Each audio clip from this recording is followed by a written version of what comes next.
Good evening.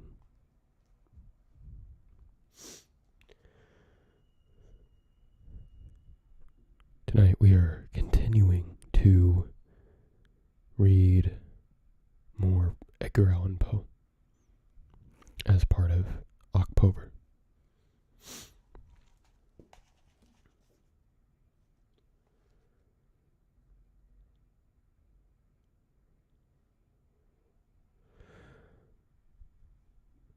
Tonight I will be starting with a poem called Ulalame. Ulalame. The skies, they were ashen and sober. The leaves, they were crisped and sere. The leaves, they were withering and sere. It was a night in the lonesome October of my most immemorial year. It was hard by the dim lake of Auber, in the misty mid-region of Ware. It was down by the dank tarn of Auber, in the ghoul-haunted woodland of Ware. Here once, through an alley titanic of cypress, I roamed with my soul. Of cypress with psyche, my soul. There were days when my heart was volcanic, as scoriac rivers that roll, as the lavas that relentlessly roll their sulphurous currents down Yank in the ultimate climbs of the pole, that groan as they roll down Mount Yannick in the realms of the boreal people. Our talk had been serious and sober, but our thoughts, they were palsied and sere. Our memories were treacherous and sere, for we know not the month was October, and we marked not the night of the year.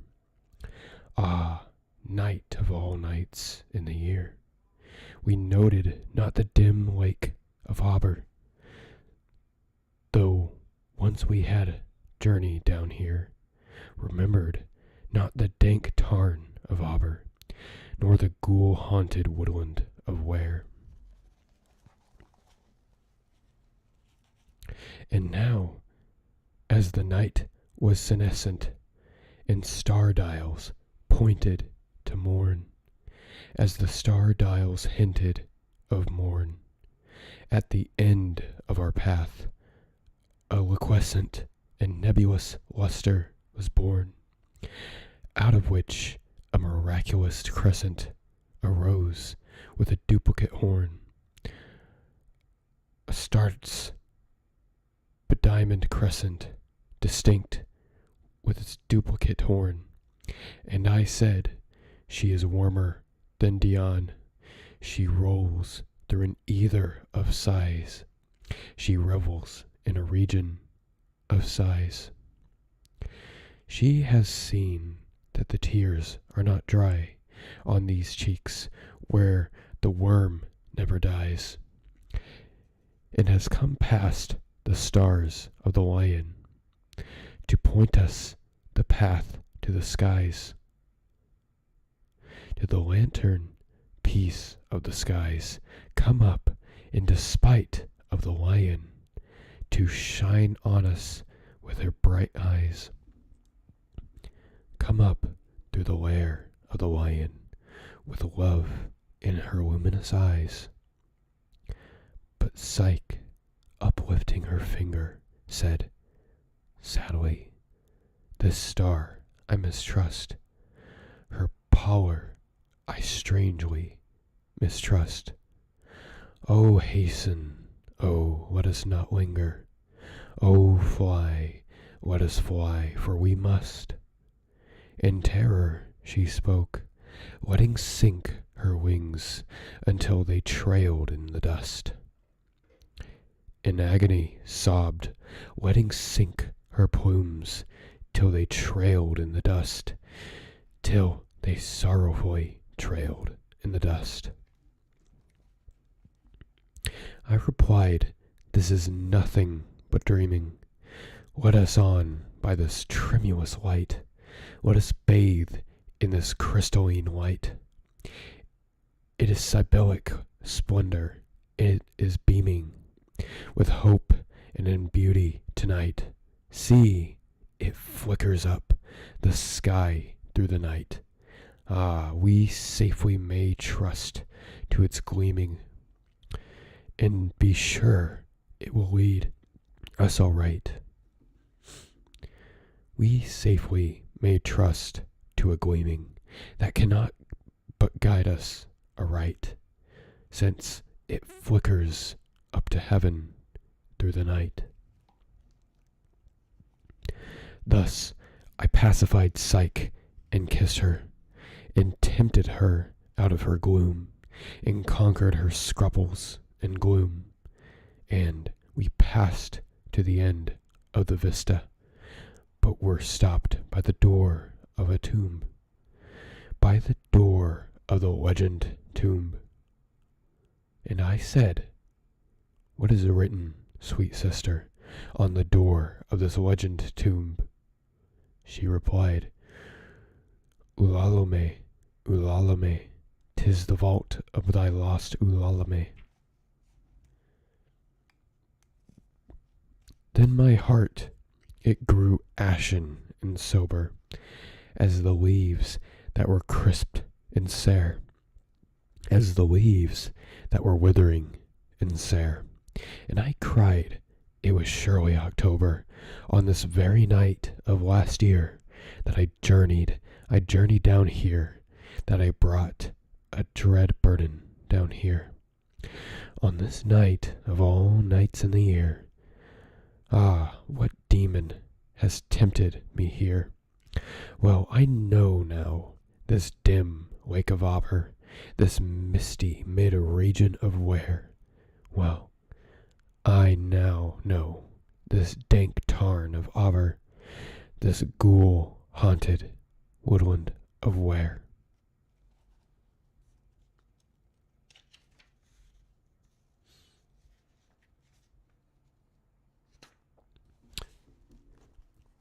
This next one is called The Bells.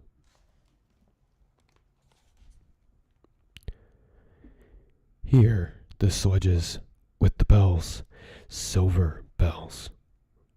What a world of merriment their melody foretells, how they tinkle, tinkle, tinkle in the icy air of night, while the stars that oversprinkle the heavens seem to twinkle with a crystalline delight, keeping time, time, time in the sort of runic rhyme.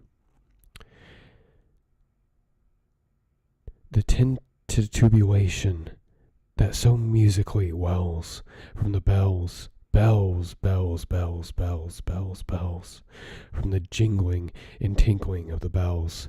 Hear the mellow wedding bells, golden bells. What a world of happiness their harmony foretells.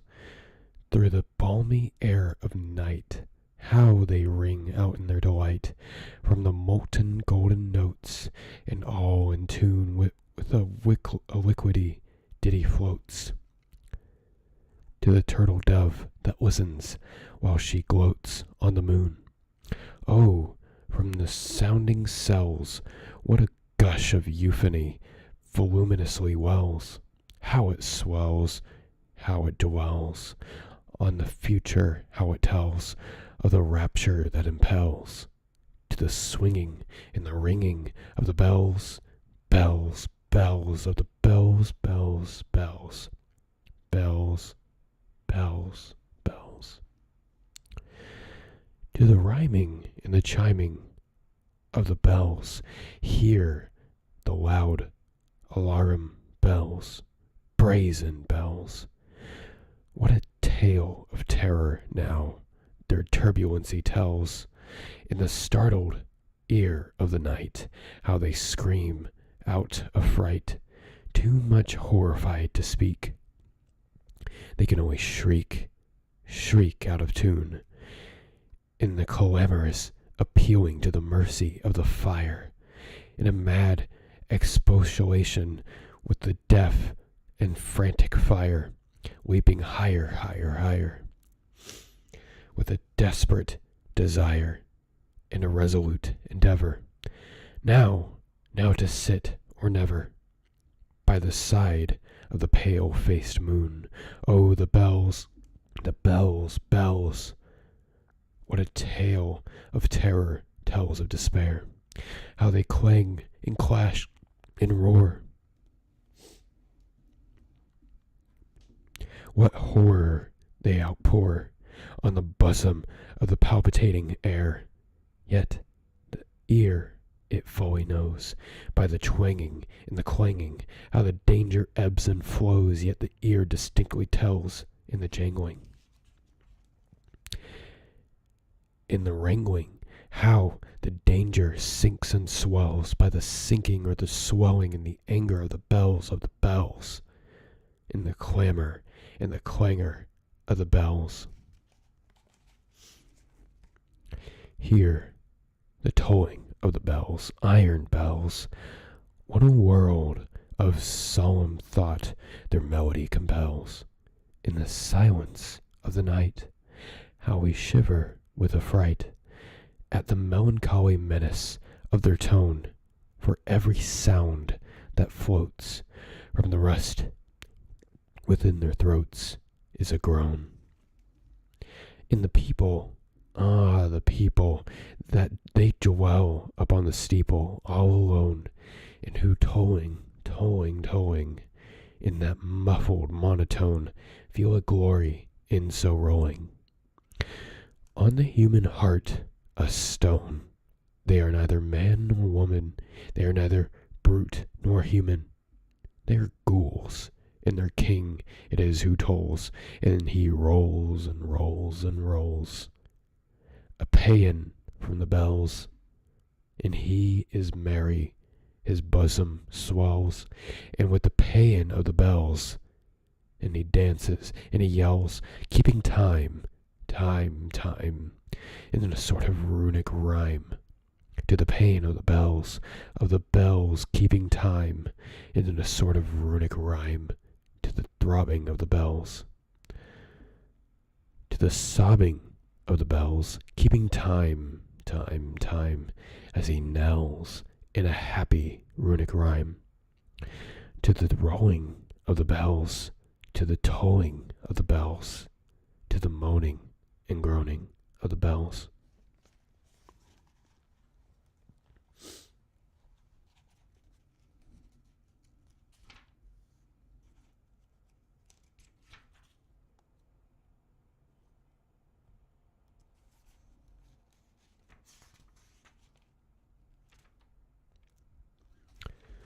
This next one is called The Sleeper.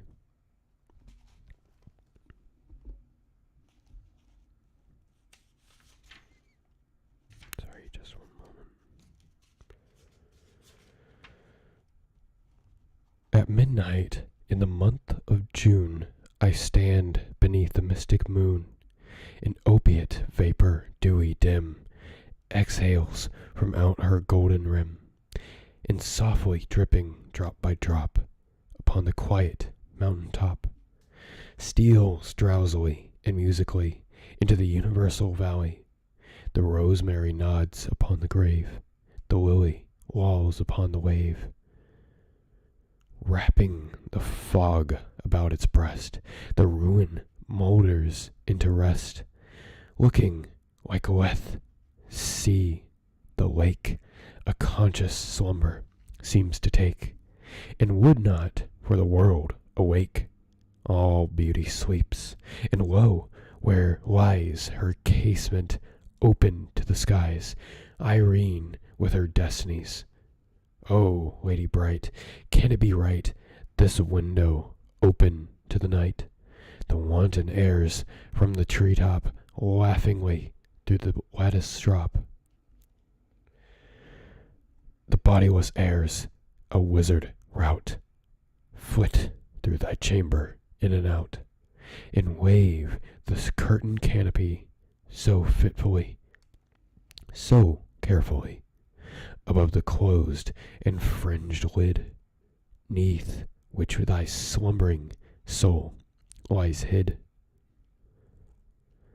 That over the floor and down the wall, like ghosts, the shadows rise and fall. O lady dear, hast thou no fear? Why, and what art thou dreaming here? Thou art come over far off seas, and a wonder to these garden trees. Strange is thy pallor, strange thy dress, strange above all thy length of tress, in this all solemn silentness. The lady sleeps. Oh, may her sleep, which is enduring, so be deep.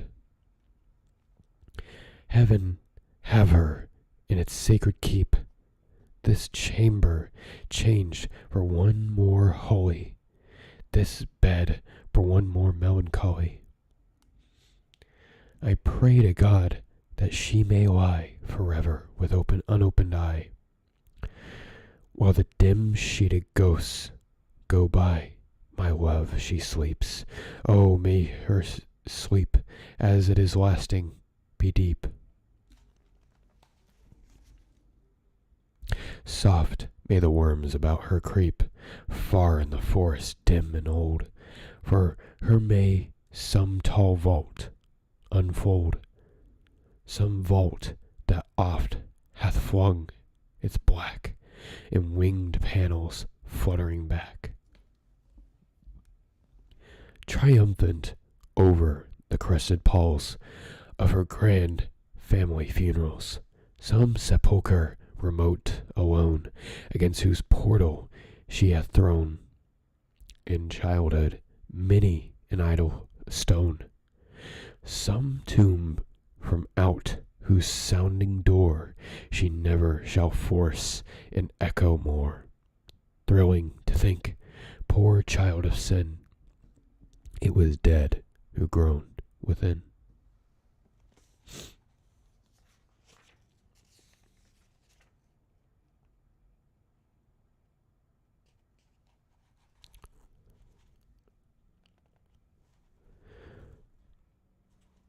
This next one is called The Valley of Unrest.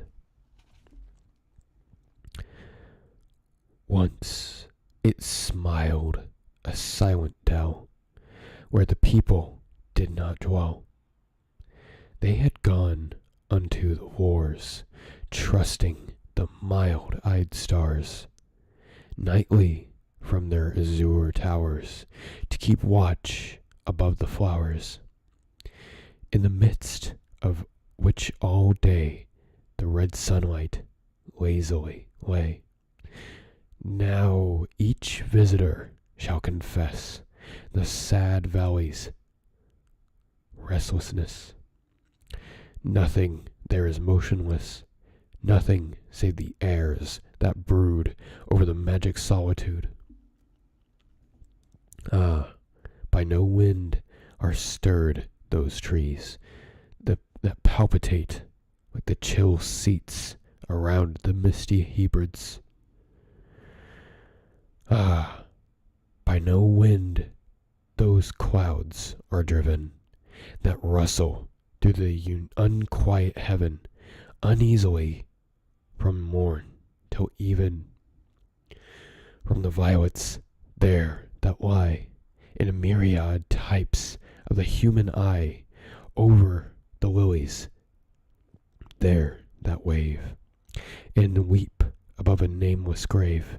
They wave from out their fragrant tops.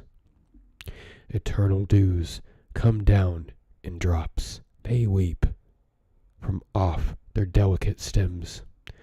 Perennial tears descend in gems.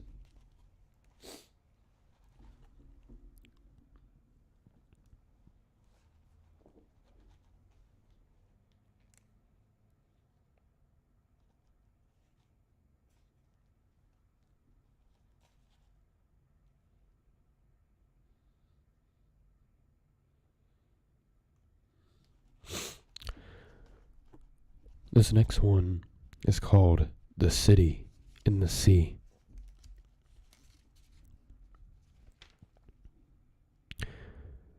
Lo, death has reared himself a throne in a strange city lying alone, far down within the dim west, where the good and the bad and the worst and the best have gone to their eternal rest. There, shrines and palaces and towers, time-eaten towers that tremble not, resemble nothing that is ours, around by lifting winds forgot. Resignedly beneath the sky, the melancholy waters lie. No rays from the holy heaven come down on the long night time of that town, but light from out the lurid sea streams up the turrets silently, gleams up the pinnacles far and free, up domes and spires, up kingly halls, up lanes, up Babylon-like walls, up shadowy, long-forgotten bowers of sculpted ivy and stone flowers, up many, many marvelous shrine, whose wreathed friezes intertwine the viol, the violet, and the vine. Resignedly beneath the sky, the melancholy waters lie, so blend the turrets and shadows there, that all seem pendulous in the air, while from a proud tower in that town, death looks gigantically down. There, open fanes and gaping graves yawn level with the luminous waves, but not the riches there that lie in each idol's diamond eye, not the gaily jeweled dead tempt the waters from their bed, for no ripples curl, alas, along the wilderness of glass, no swellings tell that winds may be up some far-off happier sea, no heavings hint that winds have been on seas was hideously serene. But lo, a stir is in the air, the wave, there is a movement there, as if the towers had thrust aside, and slightly sinking the dull tide, as if their tops had feebly given a void within the filmy heaven. The waves have now a redder glow, the hours they are breathing taint and low. And when, amid no earthly moans, down that town shall settle hence, hell rising from 1,000 thrones shall do it reverence.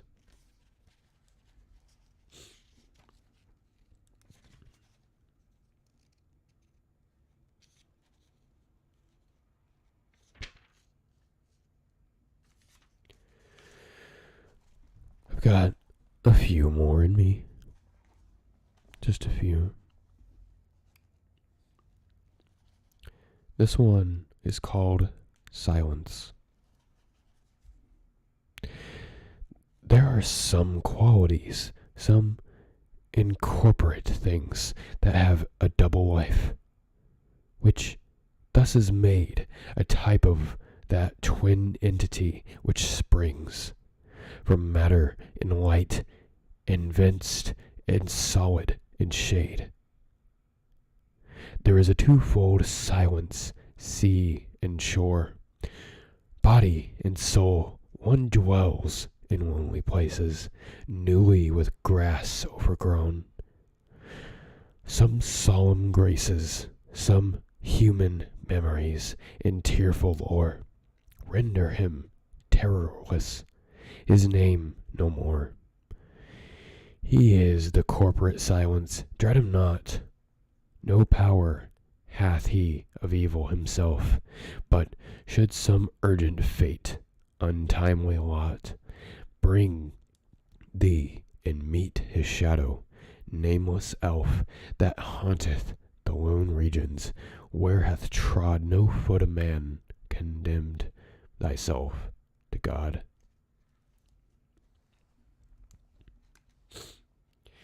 This one is called A Dream Within a Dream. Take this kiss upon thy brow, and in parting from you now, thus much let me avow: you were not wrong who deem that thy days have been a dream. Yet if hope has flown away, in a night or in a day, in a vision or in none, is it therefore the less gone?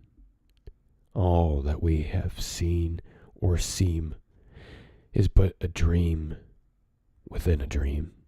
I stand amid the roar of a surf-tormented shore, and I hold within my hand grains of a golden sand. How few, yet how they creep through my fingers to the deep. While I weep, and while I weep, oh God, can I not grasp them with a tighter clasp? Oh God, can I not save one from the pitiless wave? Is all that we see or seem but a dream within a dream?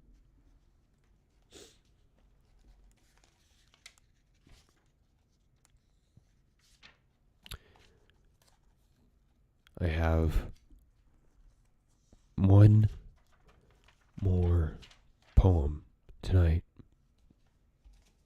One more. And that will be it. This one is called Dreamland.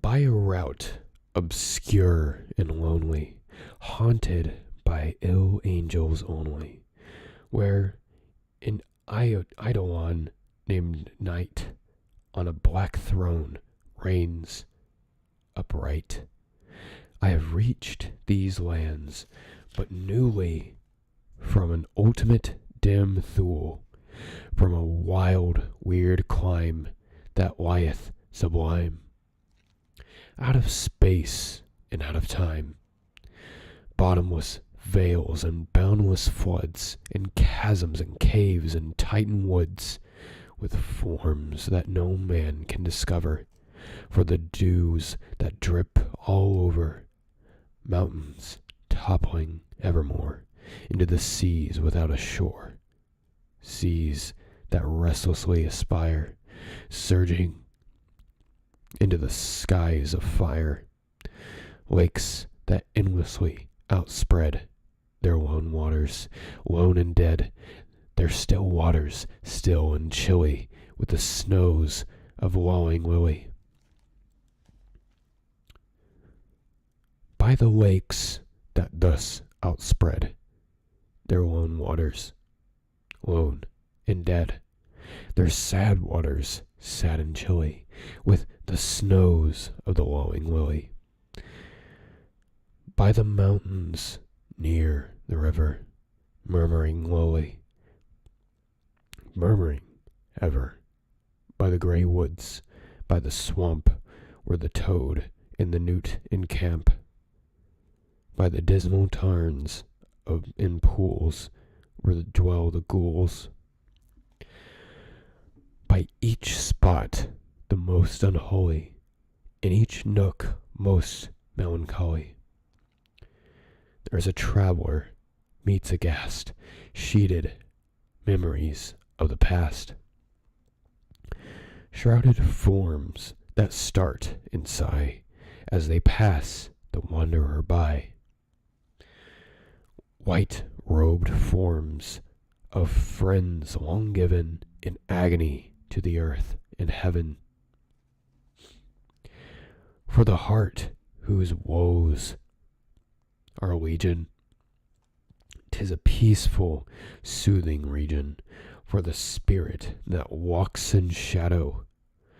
'Tis, oh, 'tis El Dorado. But the traveler traveling through it may not dare not openly view it. Never its mysteries are exposed to the weak human eye unclosed. So wills its king, whose hath forbid the uplifting of the fringed lid. And thus the sad soul that here passes beholds it but through darkened glasses. By a route obscure and lonely, haunted by ill angels only, where Eidolon, named Night, on the black throne reigns upright.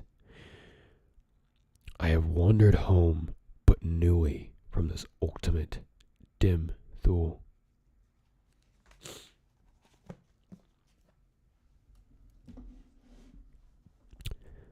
That was a collection of poems by Edgar Allen Poe, as you can tell from this being OcPOEber. Yes, I would like to thank you for stopping by, and next time we will be starting with some short stories. So I hope to see you there, and thank you for coming tonight. Please like, subscribe, and if you're feeling generous, share with a friend. I would deeply appreciate it. Thank you.